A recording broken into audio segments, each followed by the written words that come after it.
Shalom everybody, the Kosher Kitchen number 11. Today we're going to talk about specific food and dairy food. We'll discuss a little bit about human skin, nails, superfood that is called royal jelly. What's a royal jelly? Is it something that is kosher, something we can use? Someone wants to use it as a superfood for immune system, for health benefits. Can we use it? A royal jelly is a nutrition-rich milk secretion from worker bees, fed exclusively to queen bees. Okay, making it as a superfood. With potential health benefits, though scientific evidence is limited, it's used as dietary supplement for energy, immune support, and anti-aging. But it can cause severe allergic reaction in some people, especially those with bee product allergy. So that's the question. The first question is if we can eat this superfood called royal jelly. Again, it goes through the same process more or less that the bee is making the honey. It's just they feeding this food only the queen. Okay. So the halacha says that yes, you can, from few reasons. One of them is because if you take just this food, royal jelly, it's very, very bitter. And the only way really to eat it is to mix it with a lot of honey. So based on that, because you mix it, so even if it's not mixed, it's still, there's opinion that you can use it and you can eat it. Okay, this Torah class is not sponsored today by anybody, so we are dedicating it to any sick person you want to mention, please say his name now.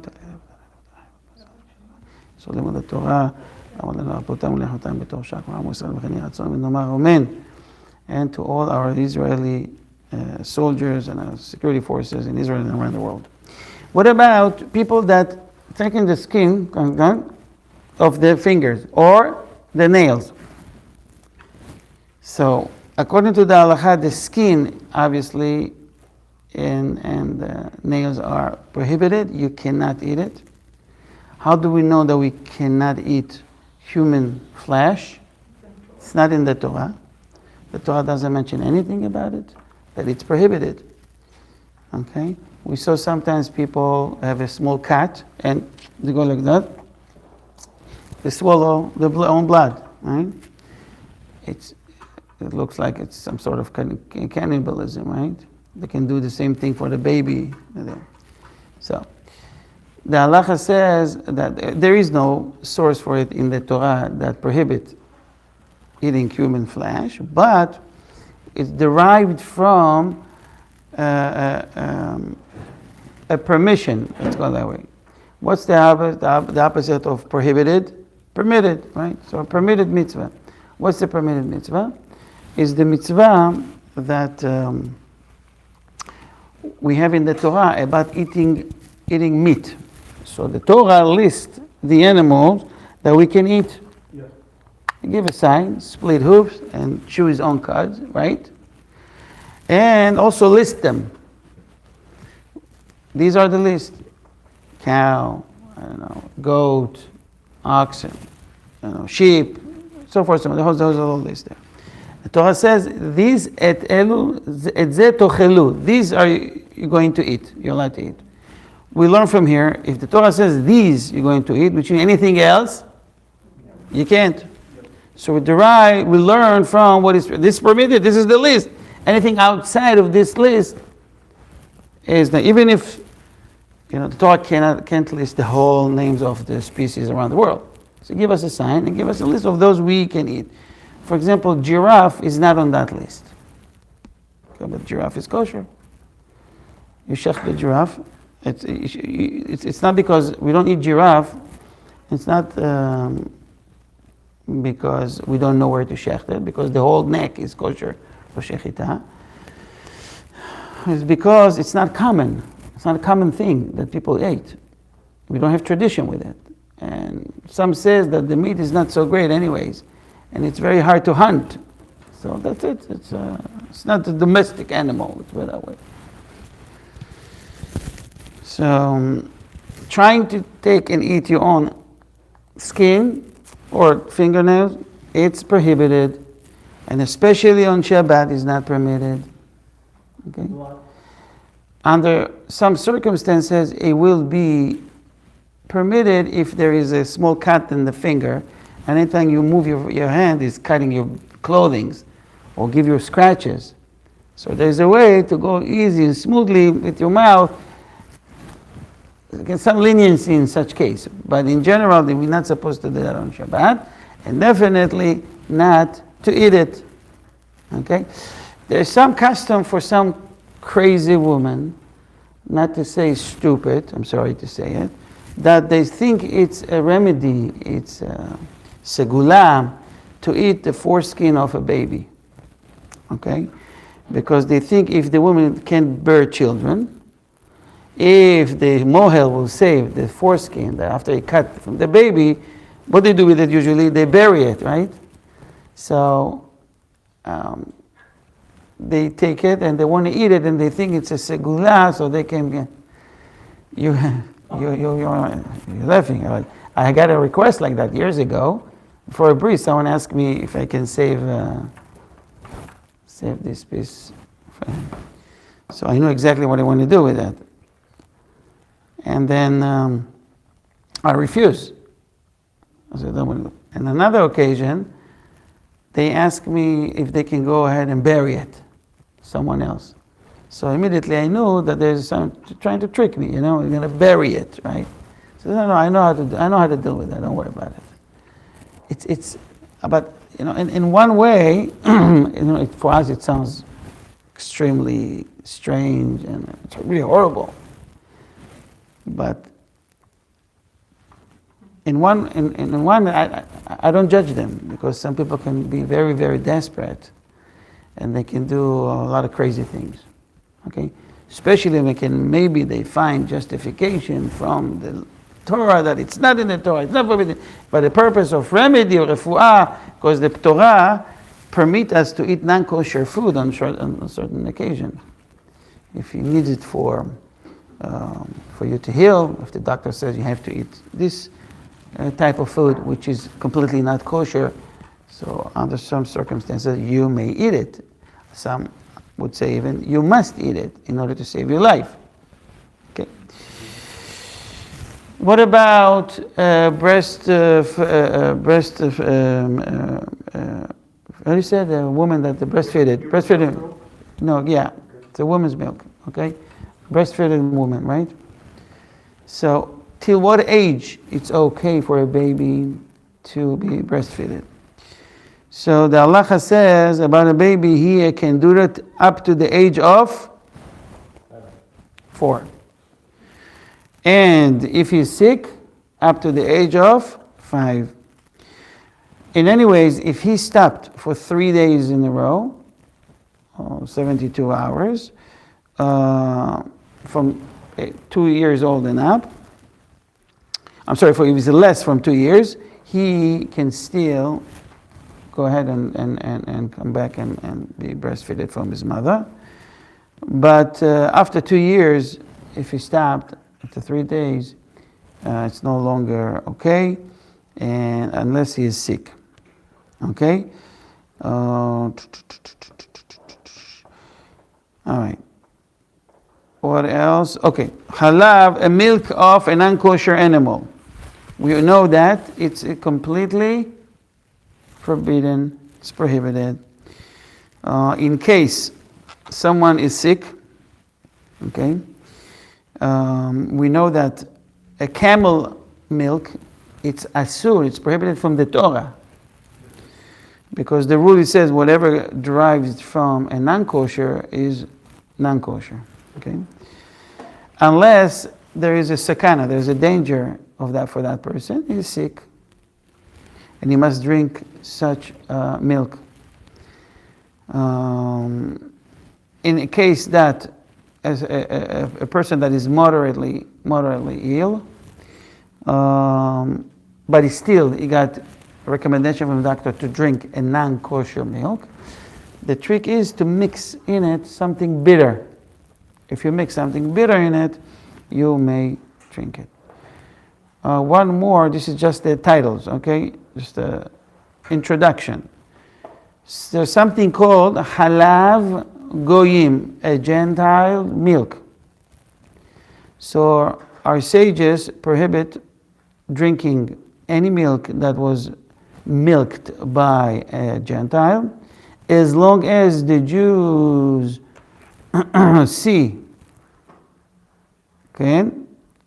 It's a different story, but if the Jews is not there and he didn't know, what did he do with it? If he mixed it with any other milk, it's prohibited. Okay?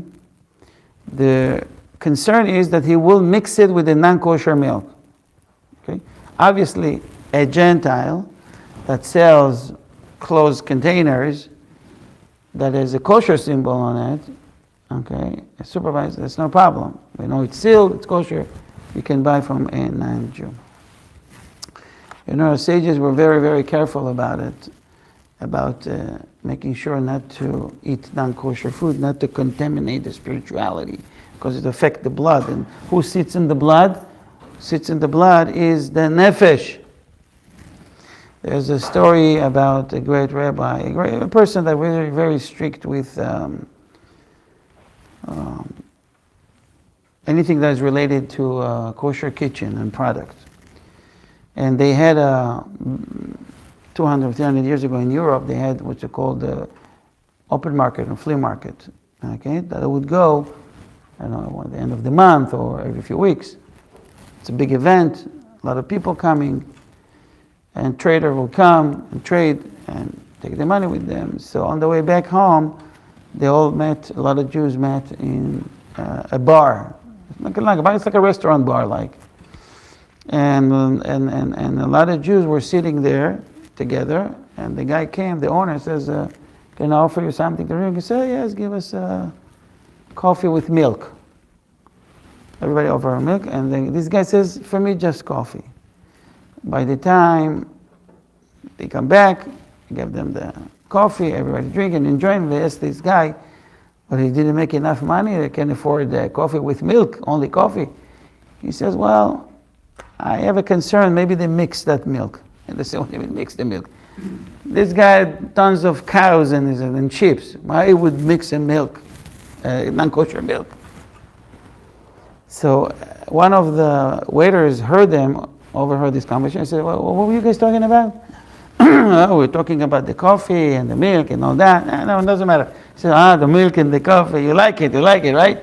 So of course we like it, it's really good. He says, today is very special, right? And they said, yes, it's very special. He said, I'll tell you why. Because we got yesterday containers with the camel milk. And today I wanted to give you a special treatment. So what do you think about it? They were in shock. Years later, these guys was known by the name Rabbi Simcha Boni Mipshischa. That it was they left at him at the restaurant, and it turns out that he was the tzaddik, and they told him, from Shamayim, they watch over you. And we learn a great lesson today. They were not careful to check. They assumed that it will be served kosher, but it's just a coffee, kosher milk. And they committed a sin, right? They're drinking non-kosher. Okay. Now I'm going to skip that. We talked about the royal jelly, right? We talked about it. Something that I get from time to time, a question, I'm going to tell you in general. A lot of people like to eat, to take vitamins, right? Or they're taking products that contain, it's like pills, right? That contain oil from a non-kosher fish. That could be shark, could be whatever. Is it okay for I don't know, for immune system, where you need the vitamin, whatever vitamin they provide, to have it. Let's say you go to a doctor, and the doctor says you have a deficit of vitamin D. Okay. So, and if you take these pills, highly recommended. There's no kosher on it. You can have it. So the halacha says that a weak person, in general, may drink this kind of oil, even if he knows that it's made from a non-kosher fish, because it's already processed in so many ways that it's not even the original taste, and the person is just swallowing it, he's not chewing it, and the mouth is not enjoying its taste, flavor. Okay? In case it's not like in capsules or it's not in pills, ask a rabbi, but there is some leniency in that matter as well. In general, everyone must guard his own house like a rabbi, like a religious supervisor, to make sure that all products that are coming in that house are kosher. And you don't care if the family member brings out, it's just him, he's just eating, it's just the guest. Well, my house, it's a kosher zone. Nothing that's not kosher coming in. And I can tell you stories from here till the moon, from people that keep their house completely kosher, but they have family members that don't keep kosher for whatever reason. And they let them eat aside. But they didn't finish the food, so they kept the leftover in the refrigerator. And the kids came and they used this sauce or whatever left over, and they eat non-kosher food. Very easy. Keep it safe from non-kosher food. Make sense? Okay. Did you ever hear about the term called chalav? What's chalav? Leche? Milk. Milk. Chalav, stam. Or stam chalav. Stam in Hebrew, how you can translate stam? It's just like regular, mundane. Have no significance. Okay, have no value. Can come in different shapes, this word. Regular? But when regular. Let's say, for example, you go to any supermarket and you want to buy milk, and there is no kosher symbol on it. Right? It's called chalav stam. It was milked by whatever dairy here in America, and it says on it cow milk or goat milk. So it's called chalav stam. The question is, can I buy milk at the supermarket that has no kosher supervision in it, without any kosher supervision? I remember you said that all the milk here in the United States is kosher because the process is under the regulation. So the rabbis in America hold, since the law is very, very strong, the people that are lawbreakers, right, will go to jail maybe till the rest of their life. It's not worth it for them to mix it with whatever we can claim this is 100%. So they're going to lose their business, millions. So we trust them. Obviously, when it's easy to choose between it's kosher, it's right there, why not to take that? It's better. That's in general the idea. What is chalav stam? Sammy, can you do me a favor? A cup to... Okay, the edict against using genital milk is in force today. It's enforced today. Even in those countries where the government forbids mixing different kind of milk. However, for young children and one can rely on a lenient opinion, such as that of Rav Moshe Feinstein. May his memory be blessed. That ordinary milk, stam is ordinary, okay? Ordinary milk sold in developed countries where the government fines lawbreakers can be permitted on the ground that chazal. What's chazal? Remember we learned this word last time. What's chazal mean? If you don't know what chazal mean, right now you failed. You need another 2 years studying Torah. Memory be blessed, Rabbi. Close. Sages. Okay. Chazal is our sages. May their memory blessed. This is the category. It's called chazal. It's the acronym. It's the abbreviation of the words Chachameinu. It's Het, Zayin, Lamed. Chazal. Chachameinu, our sages. Zichronam, Livracha. Anytime, instead of saying our sages, may their memory be blessed, it's too many words, we're saying Chazal. Okay? Shkoyech. Thank you so much. Okay? So please say Chazal. Chazal, say Chazal. Chazal. Try to remember this word. It's very important because we're going to mention that instead of saying the whole together.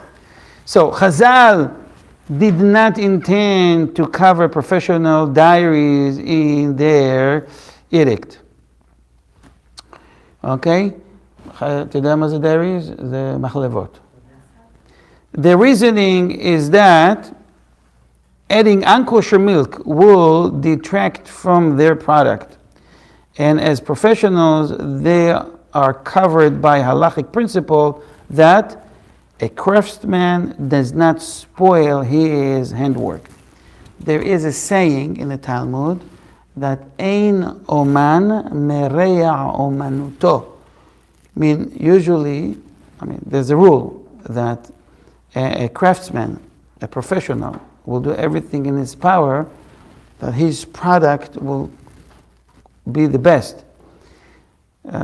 So he'll get a good reputation. All right? Otherwise, he can close the business tomorrow. So in general, we don't suspect someone that he will add and mix, stuff in order, to spoil the product. Because some people, for example, are allergic, and if he adds something even that makes the taste better, he will not add it without telling about it. Okay? So otherwise, it can cause damage, and he will lose the business. So that under the ground of this rule, that Chazal did not intend to cover professional diaries. Okay? In addition, they are also deterred by the fear that they will be caught and fined. Still in place where it is possible to obtain chalav Yisrael. What is chalav Yisrael? Means Baruch atah Adonai Eloheinu melech haolam she'akol nihya b'dvaro. What's chalav? Milk. What's Israel? So you would say it's Israeli milk. Chalav Israel means it's a milk that was supervised by or milked by Israel. Israel means a Jew. So you would see here in the shul, in the kollel, in many places, they have their Chalav Israel. It says Chalav Israel on it. On the way back, go to where we're making coffee, open the refrigerator, you see their bottles, you see all of them. I would say all of them probably says Chalav Israel, because some people are strict to use only Chalav Israel. So to obtain Chalav Israel, even if it is a slightly greater cost and with slightly greater effort, it is improper to be lenient about this, and one must use only Chalav Israel. Of this milk cost, $3, and the other one $3.50 or $4. That's no big deal. Okay, but in general, you may drink and use regular chalav, and you can see regular chalav. It's not Chalav Israel has on it, or UD, or CRC, or whatever recommended supervision. Okay. Let's talk a little bit about dairy products, like Misha. Give me a name or two of dairy products. Cheese. What else? Yogurt. What else?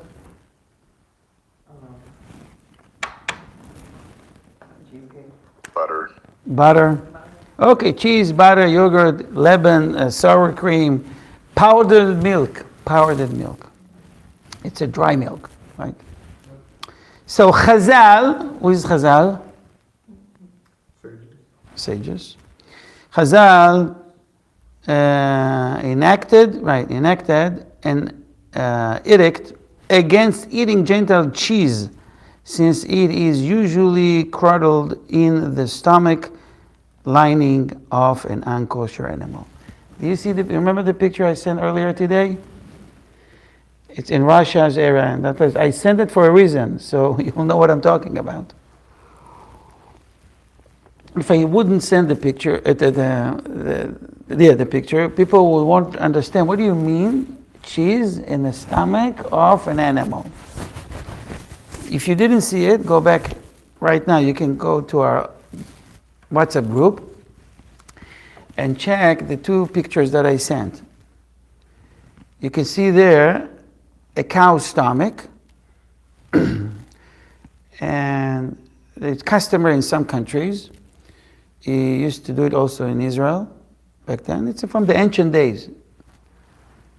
To curdle, to let the cheese sit there, and it gets there's rennet. You know what rennet? Rennet. Rennet. So there is a different way to get rennet.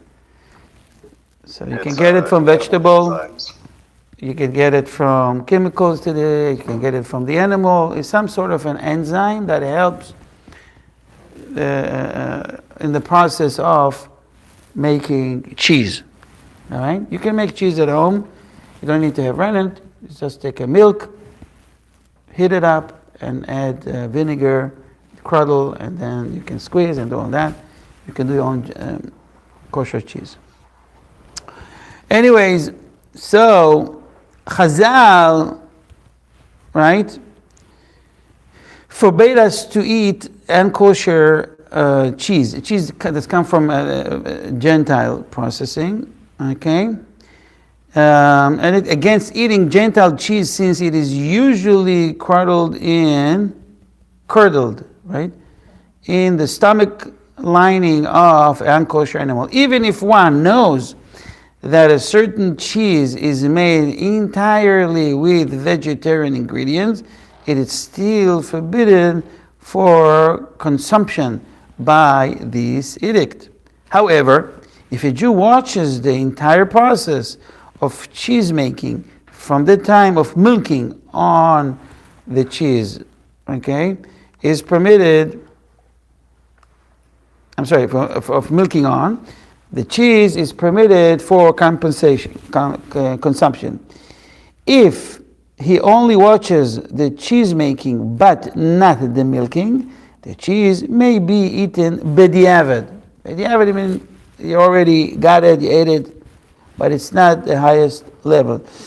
Though Sephardi permit it without reservations. However, one must still take precautions that the Gentile not switch the ripening cheese with an non-kosher one. Back then they used to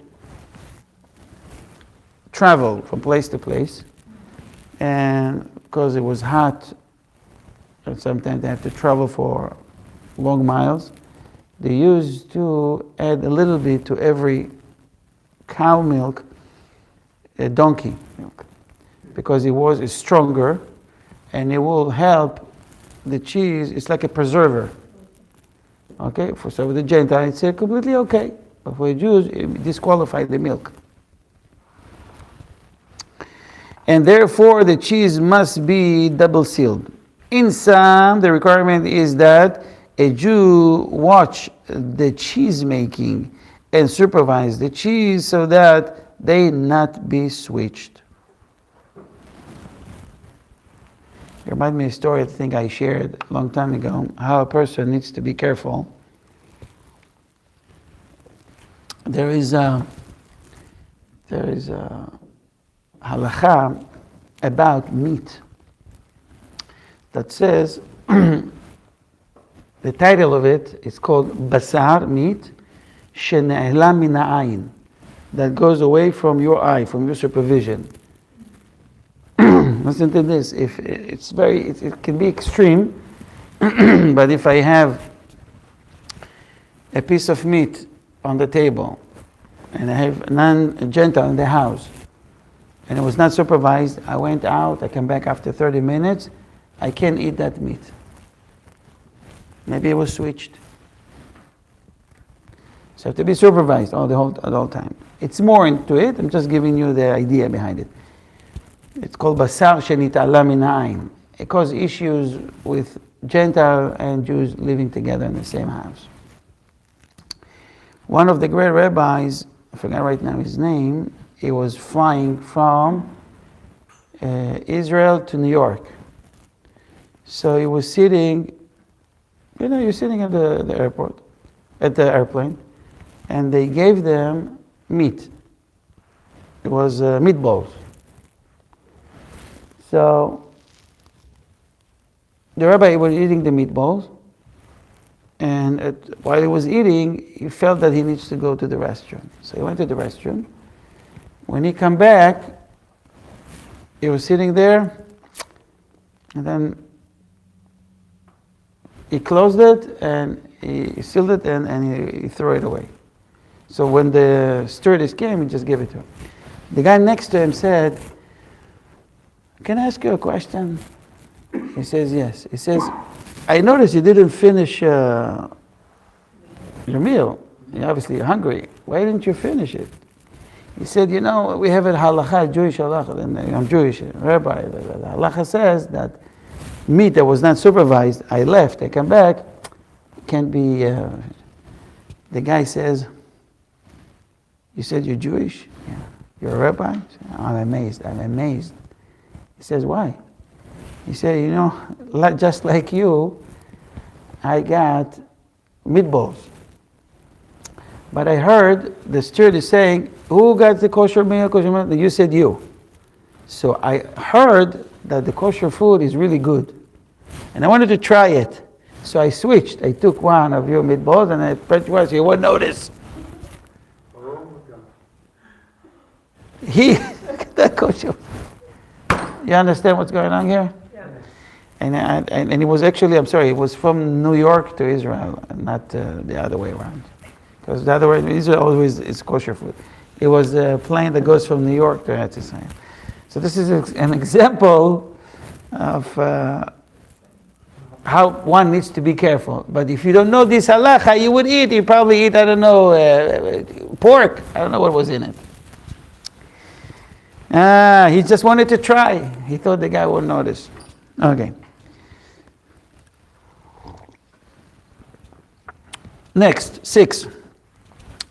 Nowadays, in 5 more minutes. Nowadays, it is just as forbidden as ever to buy Gentile cheese, even though cheese are usually set with chemicals. Some of the chemicals are of animal origin. Others are so powerful that they can set milk mixed with non-kosher additives.